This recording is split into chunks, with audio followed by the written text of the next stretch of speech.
Hello, good day. Today I am going to discuss about stack. So, a stack is a fundamental data structure that follows the last in, first out principle. It represents the collection of elements where the last element added is the first one to be removed. So, a stack though is a fundamental data structure in computer science. And imagine a stack like a pile of books on your desk. You can only add a book on top, and when you remove a book, you can also take it from the top. This is exactly how a stack works.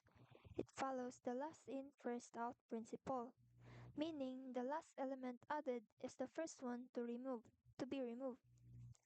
Stacks are widely used in computer science and programming due to their simplicity and efficiency. They are used in various applications such as expression, evaluation, functional call, stack management, undo operation, and more. So we will explore the concept of stack operation, push, pop, and pick, and stack implementation using ARI and linked list. So stack DAO is used in many programming tasks such as evaluating arithmetic expressions, managing function calls, implementing undo operations, and even solving puzzles like using backtracking. So the stack operations, the push, pop, and pick. The stack DAO supports the following operation. Push. The push operations add an element to the top of the stack, and the new element becomes the topmost element in the stack.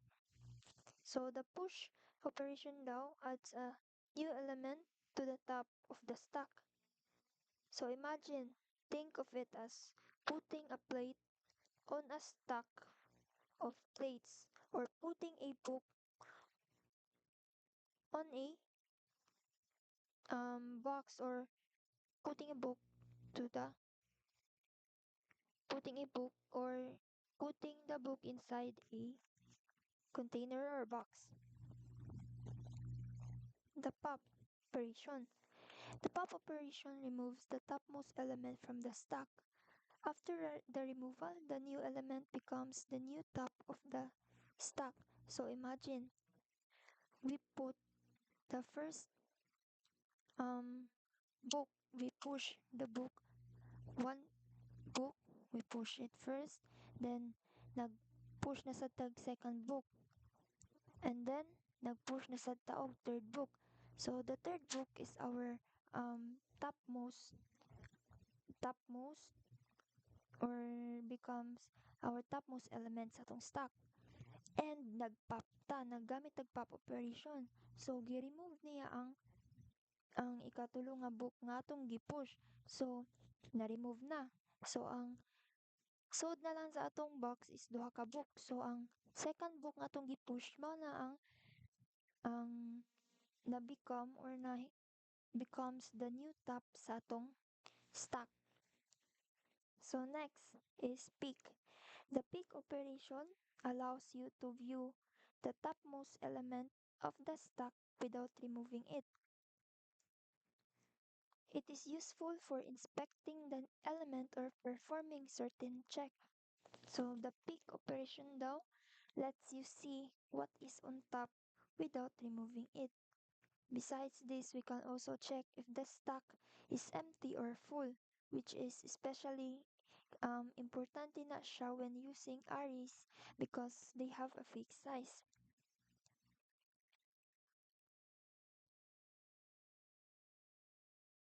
So the stack implementation, the array base and the linked list base.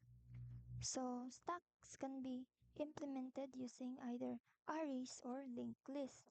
So first, array-based stack implementation. In an array-based stack implementation, an array is used to store the elements. The top of the stack is represented by an index variable that points to the last element in the array. So, um, The stack implemented using arrays. An array is like a row of boxes, each capable of holding one element. We also have variable called top, which points to the topmost element in the stack. And when we push, we increase the top index by 1 and place the element in the array at that position.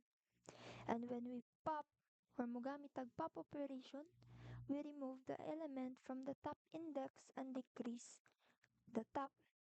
And the peak simply pangit or mukita lang siya sa element sa top index without removing it. So diri natay example sa array based stack. So first, we include stdio.h so that we can print things, and the stdlib or stdlibrary.h for general standard functions. Even though for arrays we don't strictly need dynamic memory, it's good i-include na siya. Then, tapos we define the maximum size for the stack using define max height 100. This is important kay para ang ari nato or because ang ari nato kay naa siya fixed size. So we need to know how many elements the stack the stack can hold. So mura na siya og fixed row of boxes, so each row can hold one number. Next, we create a structure called stack. So inside this structure, we have the data max size, which is the array that stores all the elements, and top, which is an integer variable that tells us where the top of the stack is. So when we start, the top is -1, which is simply means ang atong stack is empty. So empty pa nga sud sa atong stack. So the push function is it adds a new element to the stack. First, nato gibuhat niya is gi-check if top has reached max size -1. If yes, meaning ang atong stack is puno na. And then, i-print niya ang stack overflow. So, i-prevent na siya sa atong program from crashing if we try to add too many elements. If there's space, we increase the top by 1 and put the new element into that position. So basically we're saying uy naay here a new number diri. Put it on top of the stack. So mura siya og nagbutang ka og bagong book or plate sa ibabaw sa pile sa atong book or sa atong plate. So the pop function. So the pop function na to is it removes the top element. So before we remove anything, i-check sa if top is -1 or equal to -1. If yes, the stack is empty, we print stack underflow. Otherwise, if we take the element at top, return it and decrease the top by 1. So this removes the last element we added following the katong LIFO principle, the last in and first out. Next is the pick function. So it shows the element at the top without removing it. So this is useful kung gusto lang nimo makita kung unsay naa sa ibabaw without checking or changing sa stack. Next is the main function. We start by initializing the top to -1. Then we push numbers. First gi-push niya ang 1, then 2, then 3. So ang 1, mao na ang first nga atong gi-push, then na siya sa pinaka-bottom sa atong stack, and 3 kay pinaka-igbaw. Since the 3 is the last element nga atong gi-add, if mag-pop data. Ang tree or the topmost kay ma-remove and the second nga atong gi-push ang 2 mo na siya ang bag-ong top nato. So ang pinaka-last nimong gibutang mao ang pinakauna nimo kuhaon. So ang output ana is peak nato 3 pop. Ang pop or i-remove niya is T and peak nga atong bag-ong kanang top is 2. So mo na siya. The linked list based stack implementation. So the linked list based stack implementation is used to store the elements. The top of the stack is represented by the head of the linked list. So nata example diri So instead of using an array, each element is stored in a node. So each node has two parts.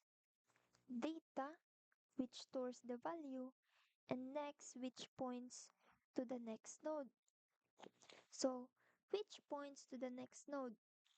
Ang top sa stack, mao na ang head node nato. So, we include stdioh to print outputs and stdlibrary-h because we need malloc and to free allocate and free memory dynamically. So the push function works like we create a new node using malloc and store the value in new node data. Then we point new node next to the current top node. And finally, gi-update na to ang top para mahimo na siya og new node. So, sa ato pa, the new element is now sa top and the old top is na push down. So, mo siya og nagbutang ka og new plate sa ibabaw sa pile ug ang daan nga top na sa ubos nato. So, the pop function removes the top element. First, we check if top is null. Kung yes, it means nga ang atong stack is empty and i-print niya ang stack underflow. Ug dili, i-save niya ang current top node sa temporary variable. So, i-move the top to the next node, free the old node memory, and it returns the data. So, sa pick function, kay gishow niya ang data sa top node without removing it. So, if the stack is empty, giprint niya ang message nga and it returns -1. So the main function, we initialize the stack by setting top to null or setting top is equal to null. Then we push 1, then push 2 and the 3. And if ang ato output ana, if we pick kitaon lang without removing, we see 3. Ug ang if we pop nato, 3 is removed and 2 becomes the new top nato. Unlike arrays, linked lists don't have a fixed size. So, pwede nato siya mag-add ta og we keep adding elements as long as ang allow sa ato memory.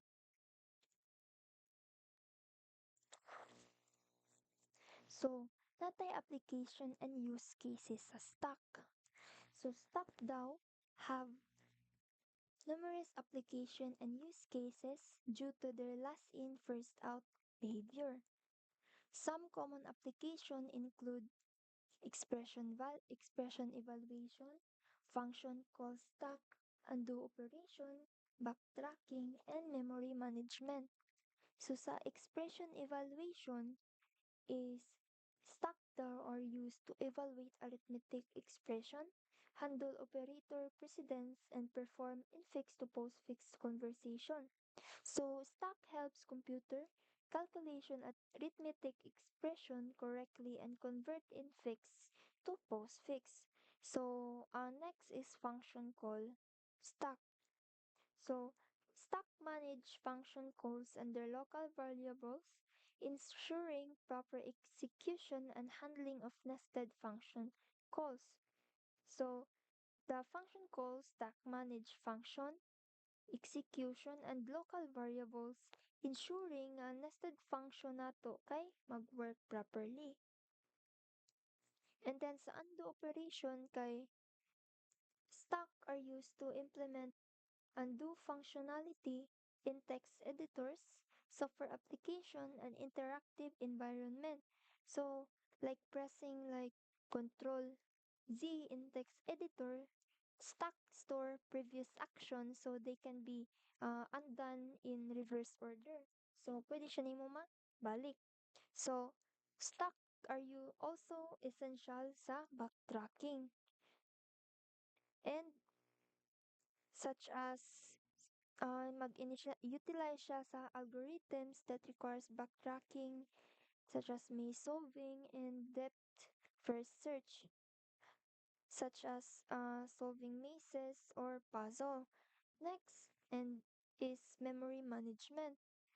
So memory management is where the function activation records kay gistore sa atong stack during program execution. So in conclusion, a stack is a simple but versatile or powerful linear data structure nga nagfollow sa last in first out principle. Its main operation kay ang push, pop, and pick. So, ang stacks can be implemented using arrays which are fixed in size pero paspas or linked list which are dynamic but mag-use siya og extra memory. Stocks are widely used in function management, expression evaluation, undo operation, backtracking, and memory management. Kung ato ni visualize ang stack, it's like a pile of books or plato na atong gi-push, pop, and pick. So, that's all for my topic.